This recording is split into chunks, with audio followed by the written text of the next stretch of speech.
মুকদ্দাস আরাফাত প্রান্তরে জবলে রহমতের উপরে দাঁড়িয়ে দয়ার ভান্ডার রহমতের কান্ডার শফিউল মুজনবিন রহমতুল্লিল আলমিন সাল্লাল্লাহু তাআলা আলাইহি ওয়াসাল্লাম ভাষণ রেখেছিলেন, যে ভাষণকে বলা হয় হুজ্জাতুল বেদা, বিদায় ভাষণ। ইন্নী তারাকতু ফীকুম মা ইন আখাযতুম লান তাদিল্লু কিতাবুল্লাহ ওয়া ইতরাতি আহলে বাইতি। হে জনতাগণ, হে আমার সাহাবাগণ, আমি তোমাদের মধ্যে দুটি জিনিস ছেড়ে যাচ্ছি বা ছাড়ছি।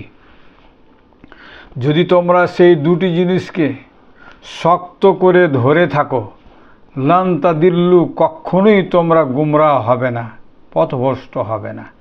কিতাবুল্লাহ, প্রথমটি হচ্ছে আল্লাহ পাকের কিতাব, ওয়া ইতরাতি আহলে বাইতি, আর দ্বিতীয়টি হচ্ছে আমার ইতরাত তথা আহলে বাইতে আতহার। মুস্তাফা করিম সাল্লাল্লাহু তাআলা আলাইহি ওয়াসাল্লাম তিনি চেতনা দিলেন যে পবিত্র কোরআন, যে কোরআন সম্বন্ধে অন্যত্রে বলা হয়েছে ফিহিল হুদা ওয়ান নূর, যে কোরআনের মধ্যে রয়েছে হেদায়েত এবং দিশা, নূর, লাইট, আলো। ওয়া ইতরাতি আহলে বাইতি, এবং আমার আহলে বাইতে আতহার।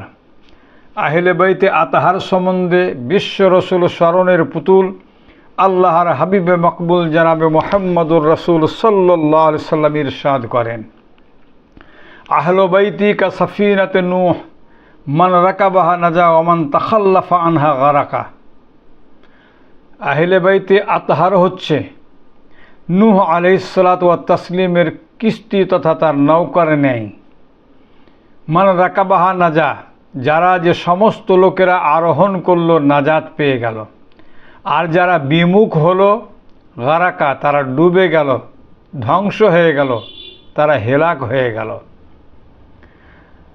আকা করিম সাল্লাল্লাহু আলাইহি সাল্লাম আমাদেরকে চেতনা দিলেন যে এই দুটি জিনিসকে তোমরা শক্ত করে ধরে থাকো, তথা আল্লাহ পাকের কালাম, যে কালাম সারা বিশ্বের মানব জাতির জন্য জীবন ব্যবস্থা, ইলা ইয়াউমিল কিয়ামা, কিয়ামত পর্যন্ত। তো যারা এই পবিত্র কোরআনুল আজিমকে শক্ত করে ধরে থাকবে এবং আমার আহলে বাইতে আতহারের দামন ধরে থাকবে তথা তাতে অবস্থা থাকবে, তারাই নাজাত পাবে। সুতরাং এই দুটি জিনিস আমি রেখে যাচ্ছি, তোমরা এই দুটি জিনিসকে শক্ত করে ধরে রাখবে।